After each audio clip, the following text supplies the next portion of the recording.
So welcome everyone. Excited to have you here for our final Fall Innovative Cities lecture.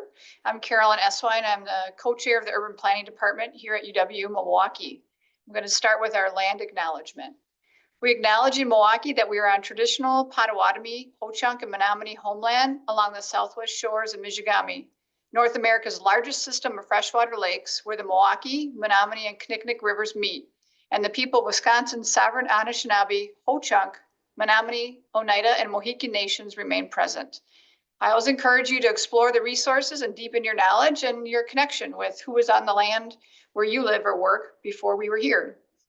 So as I mentioned, this is our final Fall Innovative Cities lecture series, but we already have some great lectures for spring. So we will be starting in January talking about accessible parks, sort of the design and planning of them. We'll move into community engaged art. We have representatives from Milwaukee's Bronzeville District and Toledo's Arts Commission. Then we'll talk about Renew Wisconsin's initiatives throughout the state and looking at infrastructure to support some of these initiatives for renewable resources. And then finally, we'll close with highlights from the city of Detroit and city of Milwaukee as they look at successes on their complete street installations and how that's actually shifting and improving safety. Today, I'm really excited to have two experts, again, talking about streets. We have Dr. Rebecca Sanders. She's the founder of Safe Streets Research and Consulting. And we have Dr. Schneider. Bob is my awesome co-chair and professor with our urban planning department. So they're going to share the research that they're doing and strategies for improving pedestrian safety, specifically at night along our city streets. And it's part of that safe system approach that they're working on. I encourage you to post your comments and questions in the chat. We will monitor those, and we will make sure that there is time at the end to take your questions and have a discussion. So I'm excited to have you both here. I'll pass it off to you. Hi, everybody. I'm Dr. Rebecca Sanders, as Carolyn just said, and I'm really happy to be here. I want to talk with you today about some of the work that Bob and I have been doing to investigate pedestrian safety at night, specifically as part of NCHRP 1797 strategies to improve pedestrian safety at night. And this work is building off of research that Bob and I had been doing looking into this issue before that RFP was issued. And for this project, I was the co-PI and the research director, and we had an excellent team, not only with Bob and UW-Milwaukee, but also with Tool Design, who primed the project, and in particular, Michelle Danilla, who is the project PM, and then with Oregon State University and David Hurwitz, who is an incredible colleague and has a great lab there. And Bob's going to talk about some of David's findings today.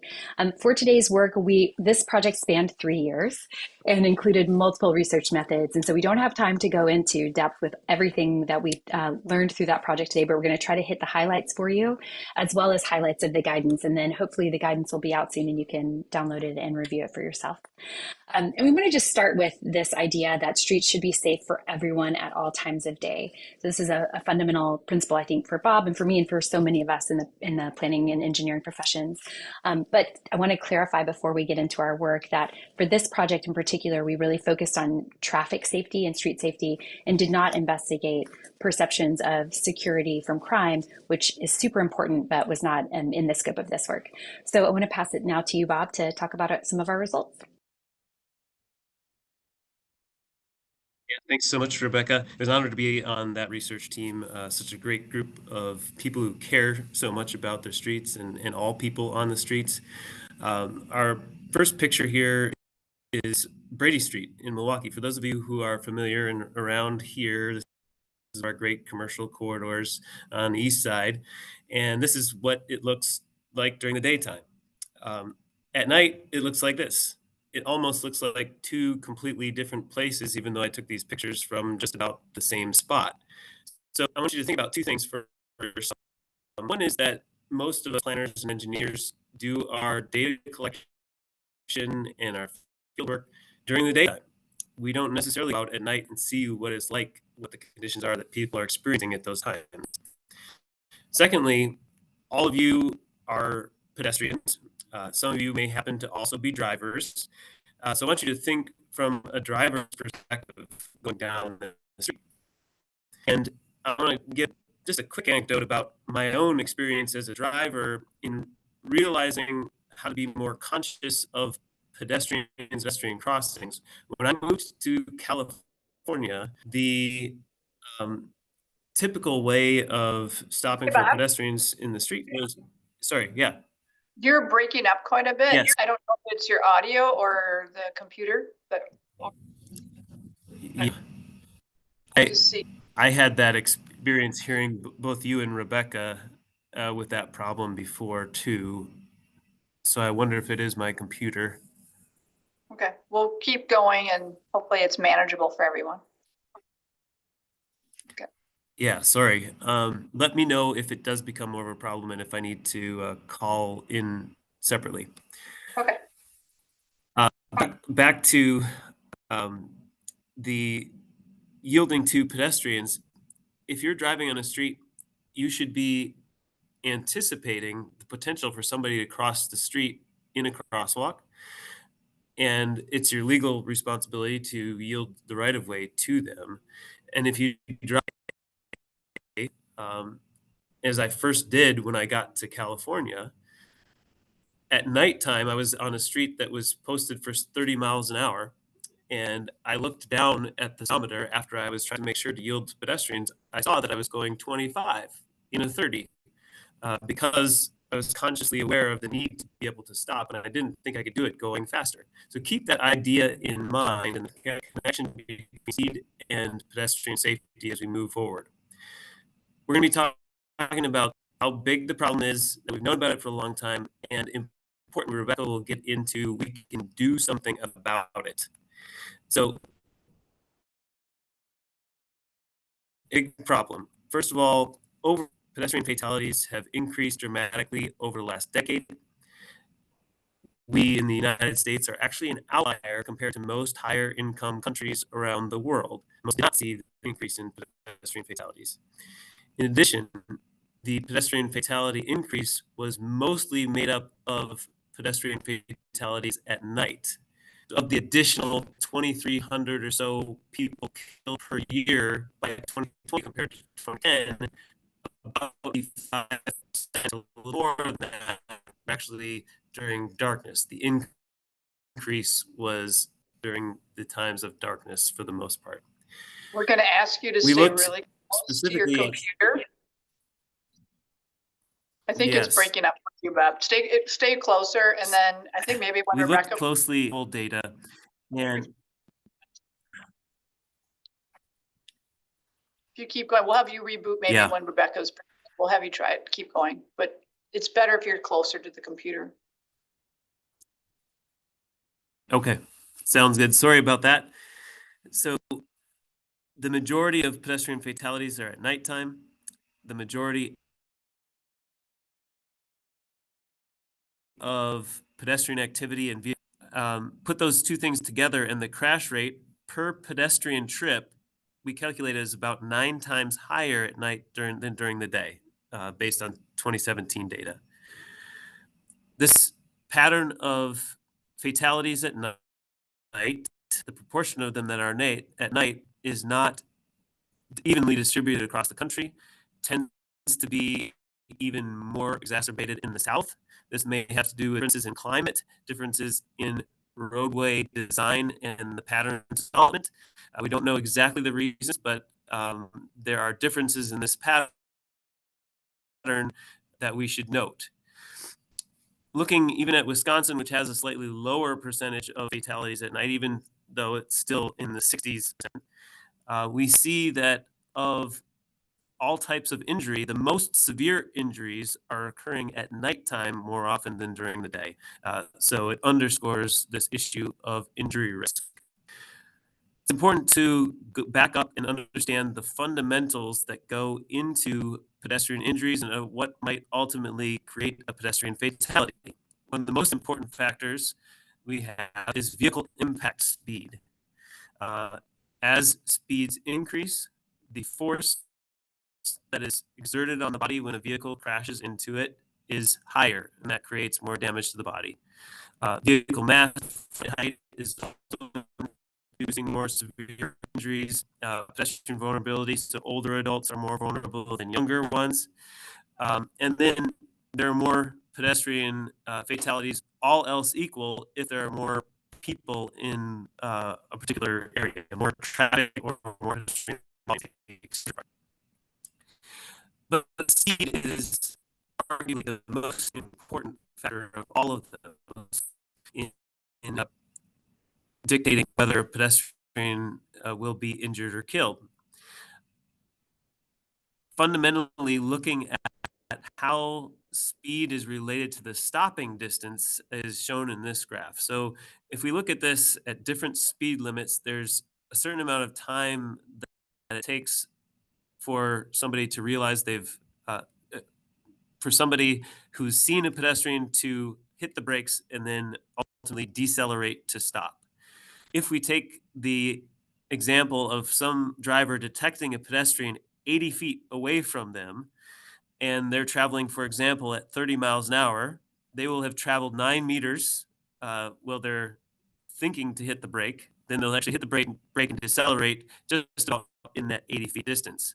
If they were going 40 miles an hour, they would be still decelerating at the time that they reach the pedestrian who would likely hit them. Now, imagine in a condition of darkness where the driver doesn't detect the pedestrian as soon, let's say 50 feet instead of 80. Now that relationship changes, and at 30 miles an hour, the driver is still decelerating, but is likely to hit the pedestrian at 15 or 20 miles an hour. If they had been traveling at 40 miles an hour, now they're barely decelerating at all. They barely hit the brake by the time they're striking the pedestrian. So this is a fundamental problem in how our streets are engineered. I've known about it for a long time and seen it in many kinds of data. 1971 National Highway Safety Board says, you can read it here, the importance of illumination. It's clearly involved in pedestrian fatalities. They highlight the fall and winter months when there are fewer daylight hours and the times between 4 p.m. and midnight. Bob, can you just turn your Some video off? work by See if our that colleague. helps? We'll just have you turn the video off, see if that helps. Yeah. I thought it was improving with my video on, which is weird, but now it's getting worse again. Okay. Let me see. I can do that. All right. Did that take my video off? I'll continue. This is work by our colleague Julia Griswold and others at the Safe Research and Education Center at UC Berkeley, and it shows the high numbers of pedestrian fatalities that occurred just after sunset, when there's the first hours of darkness at night. And so there's a clear pattern related to nighttime and pedestrian risk. In our project, we did a literature review to try to understand what has been known over the last 50 years about pedestrian fatalities and safety at night. And we organized that according to the safe system approach, which our U.S. Department of Transportation has adopted to try to support its vision of having a system with zero fatalities at some point in the future. It includes improving the safety in several different realms of our system: safe road users, safe vehicles, safe speeds, safe roads, also post-crash care. Most of our literature review is organized according to the four on the right. And I want to acknowledge, I did this with students, Brian Walter, Natalie Marshall, and Will Hennig. And so their work was looking at more than 1,400 titles and ultimately in detail at 150 of these studies. So this summarizes at a very high level what we found out from those. So first of all, most of the studies historically have been about safe road users, the drivers and the pedestrians themselves. From the driver's side, drivers tend to focus in front of them at night, less on the periphery. So they don't see things at the side of the road as well when it's dark. They tend not to drive slower at night, even though they have a reduced ability to see. Older drivers have a more difficult time detecting pedestrians, though they may actually drive slower. Male drivers and drivers over the age 55 are overrepresented in pedestrian crashes. And importantly, from both the driver and the pedestrian side, alcohol and drug use are often factors in these pedestrian crashes at night. The pedestrian side, pedestrians are easier to detect when they are wearing bright, reflective clothing, and also importantly, when they are in biological motion. So if somebody is walking across the roadway rather than standing in one spot, they're actually easier to see. Um, Pedestrians tend to overestimate their own visibility. Certain groups of pedestrians are also overrepresented in the pedestrian crash data at night, including Black, Native American groups, males, and then pedestrians aged 16 to 64. Not as much kids or older adults, which points out a very important aspect of all this. We don't have great data on how much activity is going on for groups of pedestrians. So we may have more activity of people who are age 16 to 64, and there are fewer older adults and kids out at night. That wouldn't be surprising if that's the case. Some of these results may just be a result of the exposure. We don't have great data on the risk of at night for people in wheelchairs, people who do not have homes, or in rural areas. So these are some areas for future research needs. On the safe vehicle side, there's a lot of research into vehicle headlights. Brighter lights generally improve driver detection, and lights are often oriented towards the right side of the roadway. On the other hand, glare from opposing vehicles reduces the visibility of pedestrians because they can be caught in that glare. Adaptive headlights and automated detection systems have the potential to reduce, and interior lighting may reduce the driver's ability to detect pedestrians, though we need more research on that. From the safe roads perspective, many of the studies have been on roadway lighting. Generally, brighter is better, but lighting direction and contrast matter. You don't want to light somebody up from behind and have their silhouette. You want to light their body from the front. They're easier to see in that case. Crossing treatments like pedestrian hybrid beacons and rapid flashing beacons are effective at night and tend to have drivers yield to pedestrians more when they're used. On the safe speeds literature, it's clear that darkness increases the risk of speed. It exacerbates the risks that already exist on higher speed multi-lane roadways. So we know that those roadways are dangerous, more risky for pedestrians during the daytime, but that risk just increases at night. High speed limits themselves may actually underlie pedestrian risk more than drivers speeding that behavior. So it may be something in the fundamental design of the roadways that creates that risk.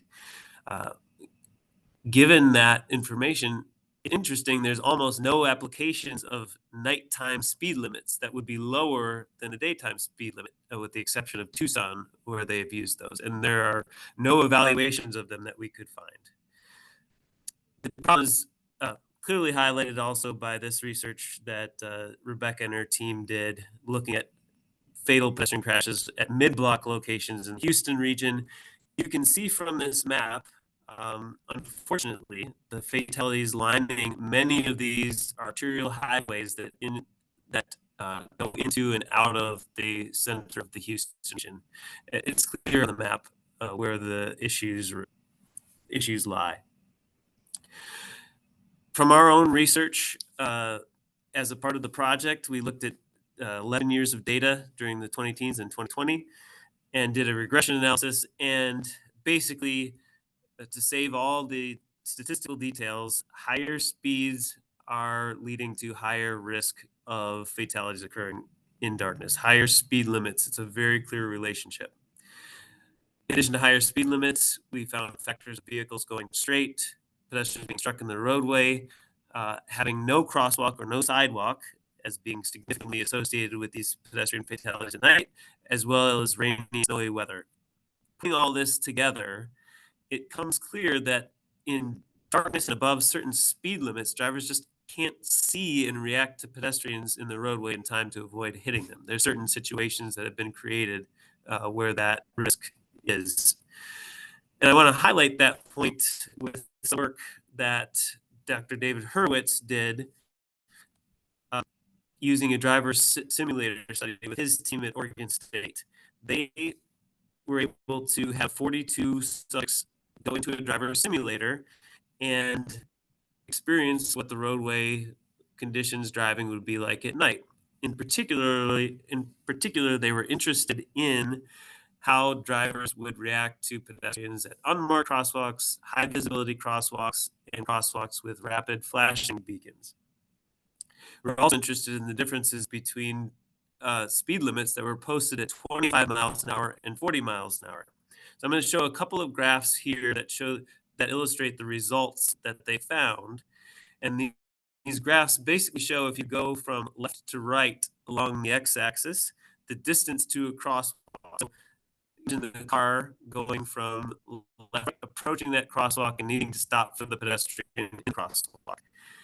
The y-axis shows the speed that the drivers are approaching that crosswalk. So in general, what's happening in the graph on the left, the speeds are decreasing as the drivers are approaching that crosswalk.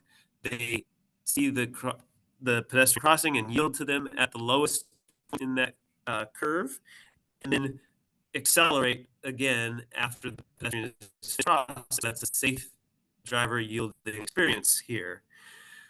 A couple things to notice in these graphs. First of all, the yielding point at 25 miles an hour versus 40 miles an hour is much further from the crosswalk. The drivers had a chance to decelerate and relatively smoothly, versus at 40 miles an hour, they needed to decelerate more quickly and abruptly, and then stopped even closer to the crosswalk under in this case, it was a crosswalk condition, the red line.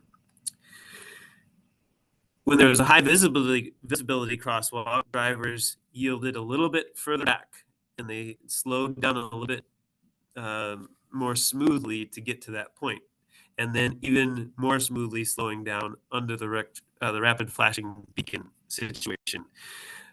So these helped drivers yield further back from the crosswalk and essentially do a safer yielding maneuver. Then one of the most interesting things to come out of this study was that of the 42 people who participated in it, 10 of them actually struck pedestrians. There were actually simulated crashes. Now, when you talk to Dr. Hurwitz about this, he says you hardly ever see crashes occur in simulations. This one had those actually occurring. And this graph here is showing the comparison of non-crash events with where a pedestrian did get hit in the simulator.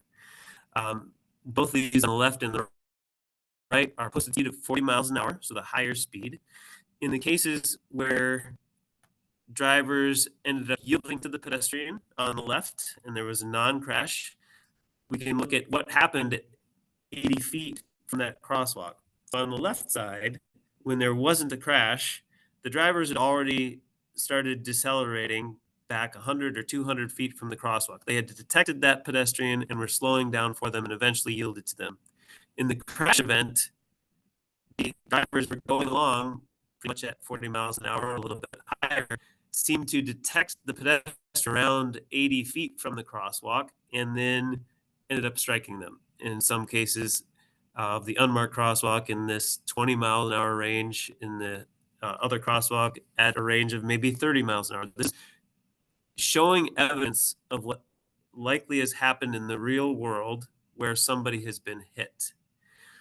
And these are people getting hit at anywhere between 20 and 30 miles an hour. We don't want to see this happen, but it is an illustration of how the system has been set up. One thing other to note from this is that the approach is back at 300 feet from that crosswalk. These people in the non-crash event are going slower than 40 miles an hour. The ones in the crash event were more likely to be going 40 miles an hour or a little bit higher. And so we saw the result that we did partially because of the initial speed that these are going. I'm going to pass it back to Rebecca for last few findings from our study and then some of the suggestions for ways to address this problem. Thank you, Bob. So everyone, all right. Everybody, can I get a yes to someone seeing my screen? Yes. Sound good. Yeah, perfect. Thank you. Okay, so Bob's covered a couple of the methods that we used. We also did focus groups, practitioner interviews, and a survey in the beginning. I'm not going to talk about those today, but I want to just do a shout out to Sarah Schooley, who's also with Tool Design, who led a lot of that work, and I'll bring those focus group findings in every once in a while when I talk about our guidance. But I do want to talk about one other method we used, which was a case control crash analysis. And so Bob pretty clearly, I think, established for you all that we have a pretty good understanding of where these pedestrian fatalities in darkness are occurring, generally along arterial roadways, which tend to have multiple lanes and higher speeds. So we wanted to use a case control analysis, which is a public health method, to investigate that further. Within those higher risk environments, are there things that we could identify that are significantly associated with the likelihood of a fatal or serious pedestrian injury in darkness? Or does it really just occur randomly? And in that case, then it's harder for us to treat. So we chose 6 cities. We reviewed the pedestrian fatalities in darkness for the top 30 cities in the US. We went through then to see if we could understand, okay, which of those happened at intersections versus mid-block. We really felt like it was important for us to investigate mid-block locations and uncontrolled intersections, which act like mid-block because they don't have a lot of signals for drivers to slow down, and do that differently than looking at signalized intersections because there are just a lot more going on in a signalized intersection, including a traffic signal. So we focused on mid-block locations and uncontrolled intersections, and then chose cities that had available crash data and available infrastructure data. And we ended up with these 6 listed here. And we aimed for about 100 cases and 100 controls per city. The cases being the places between the years 2015 and 2019 where a pedestrian was either fatally or seriously injured in dark conditions along those roadways. And then controls drawn from the same set of roadways, but from randomly selected locations that were then checked to make sure that they didn't have any pedestrian fatalities or serious injuries, whether in the daytime or the darkness in that same time period. And from there, we did a lot of bivariate work and random forests, and we ended up using then a multivariate conditional logistic regression model to try to understand what factors were associated with the case status, so having had that fatal or serious pedestrian injury in darkness, versus the control, so no fatal or serious pedestrian injury at any time in that 5 years. And what we found was that in the bivariate analysis, a lot of roadway and design operational variables were significantly associated with case status. But when we controlled for everything else in the model, the one variable that stayed significant was the maximum number of through lanes in one direction being 2 lanes. And that was in comparison to 1 lane. So again, this idea that multi-lane roadways are more problematic. There's more going on for the driver to have to pay attention to. There's more for the pedestrian to have to cross. And there are far fewer signals that the pedestrian actually has a right to cross there. We also found significant association with case status and the EPA Smart Location Database multimodal network density variable, which is just a variable really to try to capture, is this a more pedestrian and bicyclist friendly area, or is this more auto oriented? So if it was more auto oriented, then it was more likely to have a case status. Unfortunately, but not surprisingly, we also found a significant association between case status and higher percentages of Black or Hispanic and Latino residents.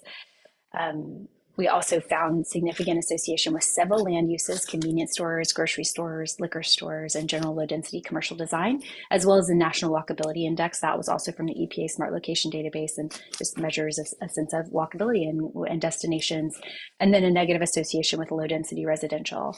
And I want to just point out that this should not be surprising. And in fact, while we were doing this research, a couple of other scholars came out with some similar research that found a similar outcome. People want to walk to convenience stores, they need to walk to grocery stores, and yet we continuously fail to provide safe crossings for them along particularly these higher risk environments. So where we expect people to be on these high risk environments, we really need to provide safe passage for them. Not surprisingly, but a little bit disappointingly, we found that there were very few pedestrian specific countermeasures, either at the cases or the controls. So again, just underscoring how much we don't provide for pedestrians in these higher risk contexts. And we did find actually prevalence of street lighting and sidewalks, but the street lighting tended to be vehicular scaled. And again, not too surprising there that a roadway that's otherwise designed to give drivers right of way, even with street lighting, it's not enough then to prevent a fatal or severe pedestrian injury in darkness. So try to bring this all together for all of us. As we were writing this guidance, FHWA was also putting out some really great resources. And one of the resources that they put out was the Safe System Project-Based Alignment Framework and Tool.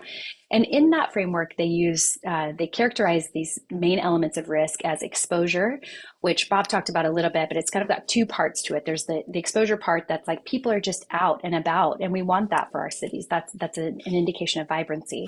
But there's also the part of exposure that is, how long am I exposed to oncoming vehicular traffic as I'm crossing a road? I've got much less exposure of the second category on a 2-lane roadway than I do on a 6-lane roadway, right? There's also the idea of likelihood. So whether or not you have exposure, how likely is there to be a crash? Do drivers get the signals that they need to slow down? Can they see pedestrians? Are they otherwise basically given the impression that this is a speedway, which frankly, we have built many of our arterials to give that last impression that drivers can go more or less however fast they want to because they've got multiple lanes and there are very few impediments to them maintaining whatever speed they want in many cases. And then there's severity, and so you have exposure, you have likelihood, and then you have the potential for severity. And as Bob talked about, that's really kinetic energy transfer. It's directly related to speed. So how fast are drivers going? Because if there's a likelihood of a crash, at least we want drivers to be able to slow down enough that the injury is minor rather than serious or fatal. And we've been thinking about this and kind of trying to sketch out concepts. And so one of those illustrations that I want to show today is just like to compare this in daylight versus in darkness. So in daylight, we have this bubble on the left that's pedestrian exposure. There's a lot of it out there. People are out and about. And then we also have, a high risk context. So high risk context being defined as having higher posted speed, so 35 miles per hour or more, uncontrolled intersections, multi-lane roadways and arterials or freeways, as I just discussed. And then we also have whether or not it's the day or the night, we oftentimes have risky driver behavior. So there may be speeding, there may be impaired driving, reckless or careless driving, etc. And now, as you probably have all seen in the news, more and more of our vehicles are what we are calling higher risk vehicles. So those are the vehicles that are taller, heavier, but in particular have a boxier front hood so that when you're hit, because it's taller, you're hit closer to your vital organs. And because it's boxier, you're pushed under the car rather than flipped up on top of the hood. And when you combine those things together and you have a high risk context and you have risky driver behavior and potentially a higher risk vehicle, and you've got pedestrian exposure, you do have a likelihood of a tragic event if a pedestrian is hit. And indeed, we saw that 22% of the pedestrian fatalities in our data set did occur during the day. But now let's look at what happens at night. So the formula changes, not at all, really, actually. Like it's just the same formula, but the magnitude of each factor changes. So we've got much less pedestrian exposure, and that matters because the fewer pedestrians there are out there, the less the drivers are going to expect them. So we've got fewer people out there to sort of prime drivers to be anticipating that a pedestrian might need to cross. We have that same high risk context, but we know from research that we've done and that others have done that in darkness, this high risk context is magnified. So darkness, is associated with higher speeds are associated with more fatalities in darkness, uncontrolled intersections, multi-lane roadways, everything is worse in darkness. And we also know that risky driver behavior is worse in darkness. So there is more speeding, more impaired driving, more reckless driving, distracted driving, and drowsy driving. And so we have these things that are magnified, and we don't actually have evidence that a higher risk vehicle is more risky at night. What we do know for certain is that those vehicles, when they are involved in a crash, are more likely to lead to a severe injury. And just by virtue of the fact that they're permeating our fleet, when anything else is happening and a driver is involved in a crash, they're more likely to be driving one of those vehicles. And that's going to increase as those vehicles continue to permeate our fleet.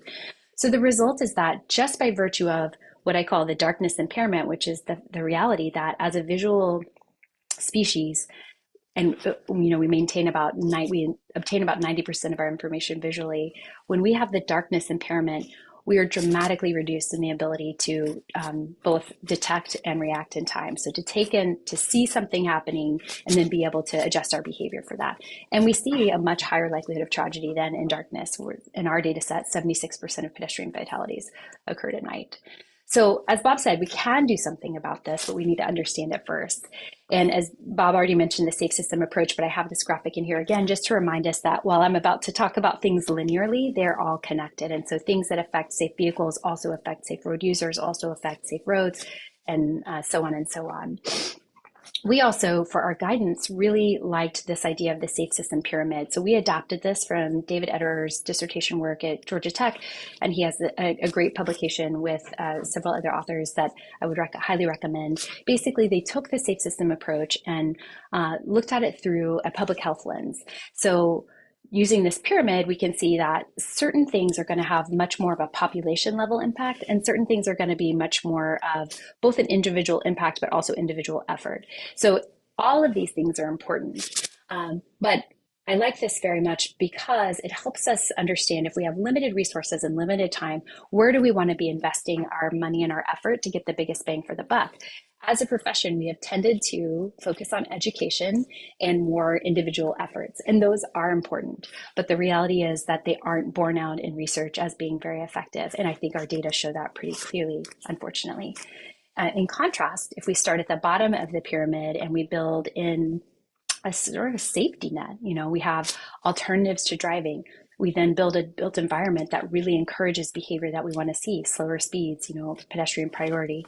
And then we use things like latent safety measures like the speed limit, but also other policies, maybe in some cases automated enforcement, rest on red, where drivers have to stop at a red light at night and they don't just automatically get to go through a green. And then active measures like signals. Then we're really building a system that, from the ground up provides all sorts of redundancy to help people behave in a safer way.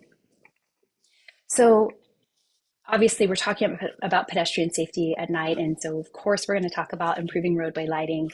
And it is really critical. In the guidance, we do talk about implementing corridor lighting. So we really recommend this where you have pedestrian activity expected. This might be in a commercial district. It might be, near an educational facility, but it should also be near transit. It just continues to shock me that we have transit stops and we're not expecting people to drive to a transit stop that's in the middle of an arterial roadway, right? We're expecting them to walk there, but then we don't provide crossings and we don't provide lighting. So being really thoughtful about where we're expecting people to be and then providing lighting so that they can get there and navigate safely. And then design considerations for spotlighting. So, recommending illuminating locations with known pedestrian safety or security issues like an underpass or a tunnel, but also areas of the roadway where we know there to be more conflicts, like an intersection. That's where we funnel people. So making sure that our intersections are well lit and ensuring that the lighting reaches the roadway or pedestrian facility. So in our focus groups that Sarah led, she heard feedback from folks about, hey, there's lighting here, but the trees are not maintained. So the trees block the lighting and therefore it essentially feels like I'm just walking in darkness. And finally, being thoughtful about the way we position our lighting, installing it in advance of mid-block crossings and intersections so that pedestrians aren't backlit, and that will allow drivers to be able to detect them and then react more quickly. And there are a lot of great lighting resources out there. Many kudos and thanks to FHWA and other agencies that have been working on this. So we don't go in depth in the lighting in our guide. We actually recommend that you look at other in-depth lighting resources. But a key point that we want to make is that lighting is a necessary but not sufficient countermeasure to address pedestrian safety in darkness. And Bob showed a slide like this, but this is just the graphic that is from our guidance, which really just to make the point that because we have that darkness impairment, so it's harder for us to detect and react in time. And it's harder to detect and react in time when you're going faster. You see pretty clearly that except for in very low speed conditions, lighting alone isn't enough. And this is again borne out in the crash data. While it's very clear that in dark unlit conditions, pedestrians are at risk, a very large percentage of our fatalities occur in dark lit conditions. So it is the combination of, providing the visibility and slowing driver speeds that we really need to focus on in trying to address this problem.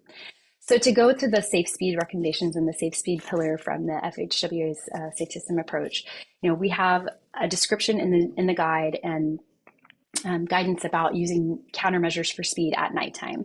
So these are countermeasures that are effective in the day and the night, but they're specifically effective at night, which is what we need. And a key example of that is a roadway reallocation, which is where you maybe take away a lane on a roadway, repurpose it, whether it's for bike lanes or for parking, parklets for restaurants or whatever it is. That reduces the capacity on the roadway and helps drivers to go a more reasonable speed. And we really saw this as an important countermeasure during COVID, when we saw that we had really relied on congestion as a traffic calming measure. So when traffic congestion went away, our roadways really opened up to become speedways, unfortunately, in so many cities. And of course, some of that's related to angst and things like that people were feeling, but it had disastrous results for people walking, biking, and frankly, for people driving. Everybody's risk increased on the roadway. So roadway reallocations are helpful in the daytime and the nighttime. Traffic calming, again, helpful in the day and the night to keep. That's one of those more built design measures that is helping a driver behave the way that we want them to behave so that they'll be safe when they're driving. Speed feedback signs are a good example of an active measure, right? So they're going to get a driver's attention because the driver's driving past and they're flashing the speed at them. Automated enforcement was listed under latent measures. I want to acknowledge that enforcement has a really fraught history in this country, and it needs to be done carefully. We did not recommend in-person enforcement in the guide, but we do think automated speed enforcement has a role to play, particularly in certain areas, but it needs to be done really carefully. And we have some resources in the guide to help think about equity concerns with regard to automated speed enforcement. And the goal obviously would be that we would transform the whole built environment, but while we're waiting to do that, automated speed enforcement can help fill a gap. And then Bob mentioned lower nighttime speed limits. And so these are, I think there's potential here. I actually was in Florida visiting a relative and saw that they also use them in the Everglades because they don't want you to hit the panthers and the alligators and things. But we don't actually have any resources suggesting how effective these are. So that's an area for future research. Safe speeds are going to be reinforced by safe roadway design recommendations. So and in addition to the countermeasures that I talked about a minute ago, specifically focused on speed, we now are also getting to, okay, how do we enhance pedestrian crossings and how do we get driver attention? So implementing nighttime countermeasures. And again, here we're talking about countermeasures that are effective in the day, but are particularly effective at night. So high visibility marked crosswalks, as Bob showed in David's research, we saw that those high visibility marked crosswalks really did make a difference in comparison to an unmarked crosswalk. Daylighting is also an important countermeasure here to clear the corners so that if a driver is approaching, they can see a pedestrian more easily trying to cross, or the pedestrian doesn't have to stick their neck out to see if a driver is coming. Crossing islands provide that safe space in the middle of a multi-lane arterial so that a pedestrian can do a staged crossing. But we also saw in David's work in the simulator that the marked crosswalk alone was not as effective as the RRFB. And so traffic control devices can be really powerful because of the lighting and the way that they work at night. So those include traffic signals, pedestrian hybrid beacons, and again, that RRFB. Another key countermeasure to enhance pedestrian safety is, of course, to provide sidewalks. I feel like this should go without saying, but there still are so many places that don't do this. And it's something that we absolutely must do, a clear, proven safety countermeasure. And then again, another thing that maybe should go without saying, but improving safety at night will improve safety during the day, and not just for the pedestrians who are the focus of this work, but actually for everybody on the roadway. So we pulled that together in the guide and in this table of countermeasures and pedestrian risk. And please bear with me as we have the yellow and the orange, and we're trying to clearly get through the darkness theme here. But I want to harken back to what I mentioned earlier about those three elements of risk. So exposure, likelihood, and the potential for severity. So starting with the potential for severity, we actually are leading with managing vehicle speeds in this table. And so you see the countermeasures that we really recommend to help manage vehicular speeds. And then that's the check mark, and then the little asterisk is sort of like, this will support this, but it's maybe not the leading countermeasure to do it, right? To then decrease the likelihood, we need to enhance visibility and try to get drivers' attention. So you see several check marks there for like lighting and marked crosswalks, traffic signals, etc. And then finally, to reduce the pedestrian exposure, not the pedestrian activity, but the exposure to oncoming traffic, we have additional countermeasures there, like the daylighting, the crossing islands, etc. And this is just an example of what that looks like when we have an intersection that, was sort of traditionally built, and then one where we really blow it out and make sure that we have done everything we can to help ensure pedestrian safety, while still acknowledging that on this roadway, it's clearly a major roadway, so traffic still needs to be able to go through. And this is an example at a midlock crossing. And I think this one for me is particularly poignant because you can see in that before graphic that there is no sign for a driver that a pedestrian would want to cross there. There's absolutely zero indication. And so you can understand why so many pedestrians then are hit mid-block in darkness, versus in the after figure where we see that there's a crosswalk and there's lighting, and there are curb extensions and a pedestrian hybrid beacon, all sorts of things in a package to get a driver's attention to have them yield. Now, we're running short on time, so I want to just breeze through the last three pillars. I'm not going to talk a lot about these, and as a design guide, we did not talk a lot about these, but they're important to mention, and that is the safe road users, the safe vehicles, and the post-crash care. So there's a lot to say about safe road user recommendations, and there are a lot of folks out there who study, for example, things like intoxication. I want to go back here to the safe system pyramid, which is that a key part of creating a safe system is actually providing people with options. So we've seen very clearly in research that all else equal, communities that have more bicycling, walking, and transit are safer for everyone. And that's a key part of that. At the very base level, we're providing people with options so that they don't have to drive. And if they have problems, we're also working to, at that very bottom level, address the root causes, mental illness or whatever trauma is that leads to alcohol abuse, those kinds of things, again, beyond a design guide, but important for us to think about because it is all connected and it does affect roadway safety for everyone. Another part of safe road users is just making sure that we're actively seeking to redress inequity. You've probably seen the really powerful figure by Dangerous by Design. Well, this is using our data and specifically looking at fatalities at night. And you can see such disparity with regard to race, with who is at greater risk on a population basis with regard to being killed in darkness. For safe vehicle recommendations, we really want cities to start to acknowledge actively the safety impacts of these larger, higher risk vehicles by installing additional design and operational countermeasures and retrofitting the roadway as needed. And we have a list of those as here. So those are in the guide. And then we also talk about pursuing policy solutions to encourage safer vehicles, including mandated technology, weight taxes, and even leading by example as an agency in the way that you run your fleet. We also have improving headlights, a key countermeasure for night, and ADAS features in general are a really important part. But I'm a little bit more hesitant about sort of this area in the sense that we've been told for a very, very long time that we were getting all of these features, and certainly the fleet is improving, but we don't have time to wait. So we really want folks to do the things that they can, while eventually understanding that these vehicles will be more and more a part of the solution. And finally, with post-crash care recommendations, we really urge the agencies and provide guidance on connecting the data collection, analysis, and countermeasure selection to really close that loop and make sure that we're gathering the information we need to be able to address the problem later on. And that does specifically mean looking at risk at night, which in the past hasn't been as much of a focus. We also encourage folks to use project evaluation and strategic planning opportunities. There's some great resources out there. This is from the Pedestrian Safety on Urban Arterials report by FHWA, and I highly recommend looking at that report.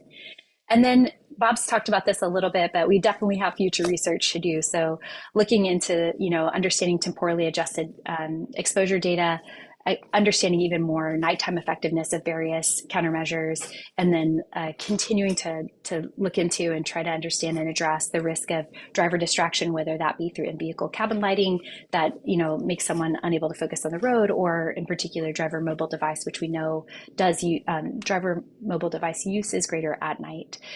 The risk of driver drowsiness, and also risk to specific populations, including those pedestrians of color, particularly Black and Native American pedestrians, and per our research, also Pacific Islander pedestrians, and the risk to pedestrians with disabilities and unhoused folks. So with that, I'll end, and I think we get to take some questions, but I want to just, again, say big thanks to our incredible team, and with Tool and my folks at Safe Streets, UW-Milwaukee, and Oregon State. So thank you so much. So thank you both for obviously the research and unfortunately some of the data we probably were expecting, but then giving us some ideas on strategies. There's a question, several questions, but one of them is about funding. Are there grants or available funding sources for additional lighting for those communities who maybe they don't have additional budget for that or for development projects? Yeah, and Bob, I don't know if you're able to jump in as an urban planning professor, but I will just say that we've seen for the SS4A work that the USDOT provided a lot of Safe Streets for All funding. And so that's a resource that a lot of communities have been accessing. There are planning grants and there are implementation grants. There are also other funding sources that often, that may come from FHWA or from like the state DOT to provide resources for that kind of improvement. I don't know that I know of a source that's specifically for lighting, but lighting is a safety countermeasure that should be able to be part of any safety project. And lighting is, again, a countermeasure that's not just for pedestrians. So you could seek that as part of other types of safety analysis as well. If you're looking for motorist safety, bicyclist safety, lighting is a countermeasure that impacts for the good everyone. Okay, so the connection to safety might be the application.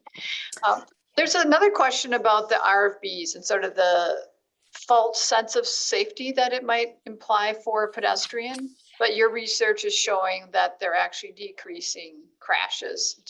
Is there any research out there talking about the sort of false sense of security it might have?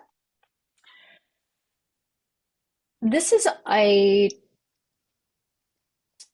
a topic that I think often gets asked about with countermeasures, and the idea that we might be giving someone the idea that they might be able to cross where they shouldn't.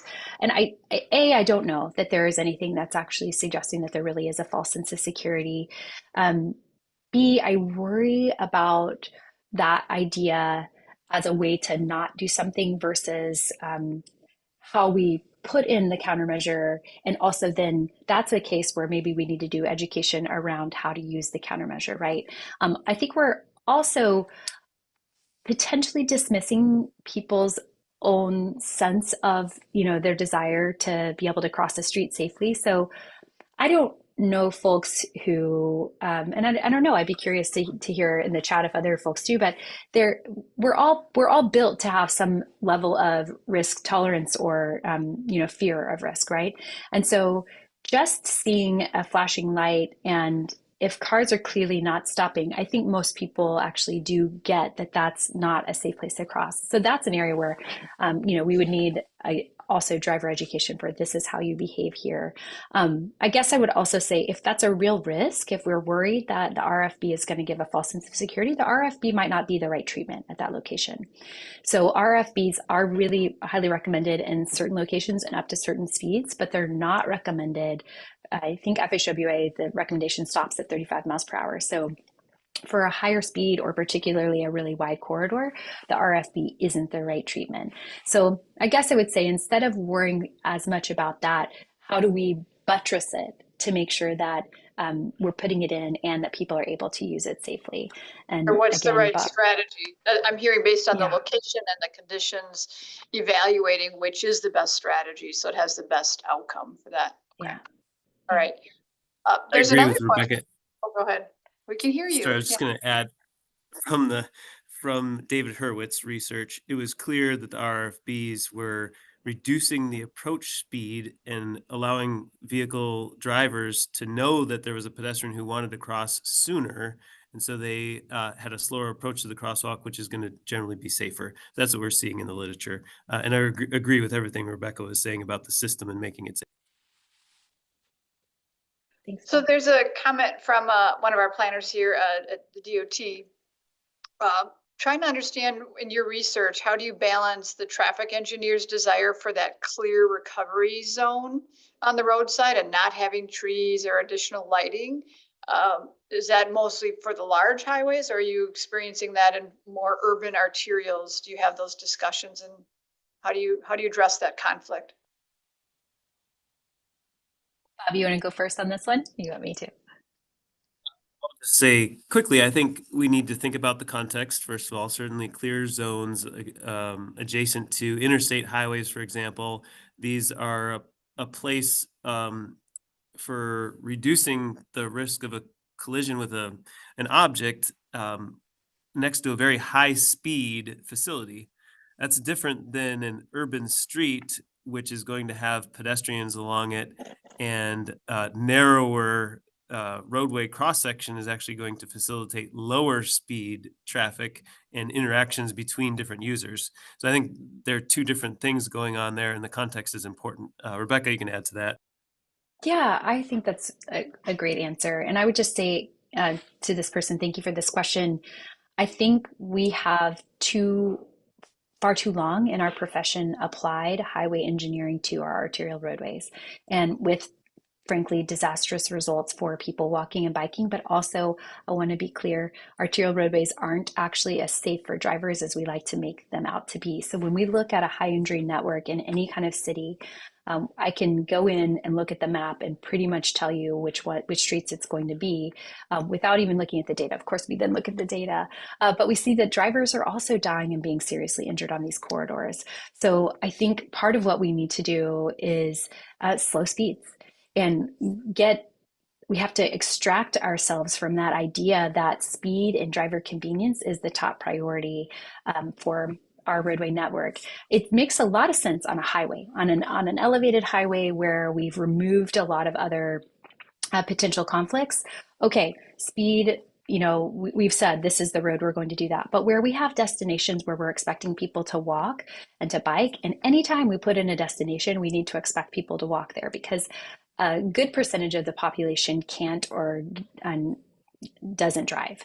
And so we're building places and tacitly saying, come to this place, and then we're not providing safe conditions. And in some other research that Bob and I did, that Bob led on pedestrian fatality hotspots, that's where we saw that really happen, where we have these destinations along regional arterial roadways that act kind of like highways, but are not grade separated.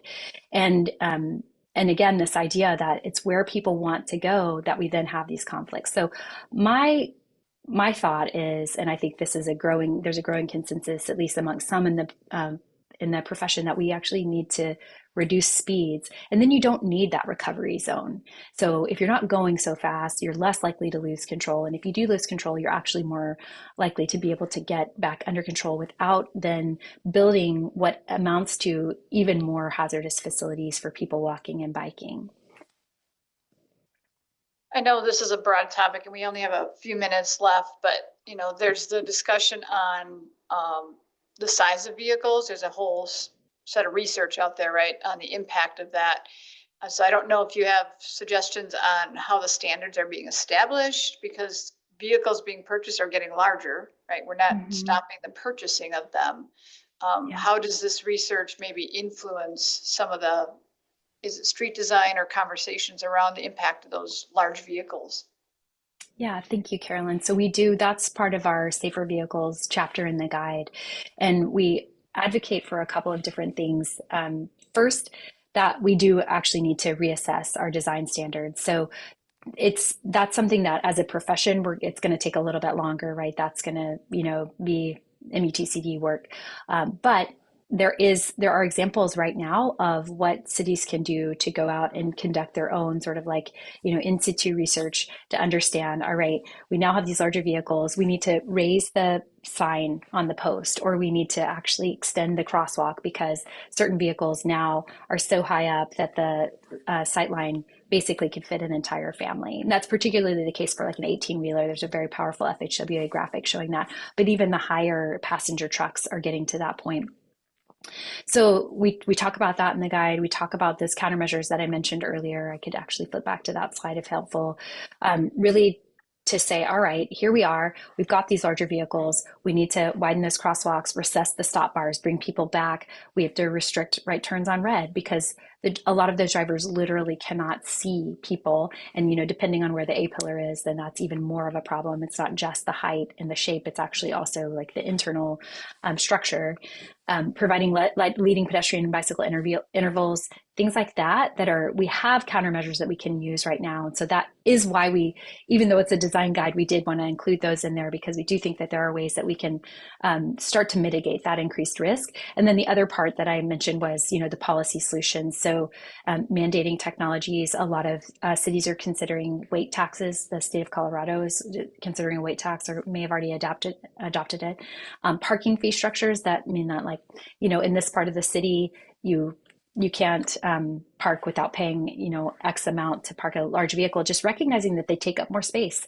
So there are cities that are thinking about this and states that are thinking about this, but I think there's a long way to go. And I'll just say that, I think NHTSA did not, they really sat back too long on this. They're now trying to do more.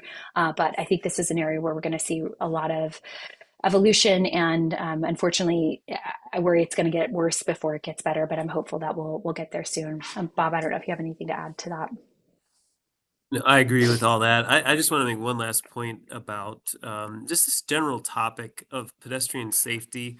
And I think that there's the danger of emphasizing that it's unsafe out there for pedestrians to be walking and to be in the public spaces that are our streets. That's not the message that we want. We want to create a safer system so that pedestrians are safe when they are out. Rebecca made this point in her final presentation slides, but we have multiple studies showing that if we have more pedestrian activity, more pedestrian, bicycle, transit friendly places, that they're going to be safer for all those types of people. So the more that we can create these safe places during nighttime and during the daytime through our design and other types of safety measures, the better it's going to be for our communities as a whole, not just protecting lives, which are incredibly important, but making these great places to be. I think that's a great point to end on. There's several more questions that we can share with you, and maybe include comments in the email that we share the recording of this, including, how does impact of drowsiness or using our cell phones impact some of this data. So really appreciate both of you spending time with us, sharing your years of research, and hopefully providing a safer environment for all of us pedestrians, daytime and nighttime. So thank you so much. Thanks to everybody who's attending. And we look forward to seeing you next spring for our next ICL. Thank you. Thank you, everyone. So everybody.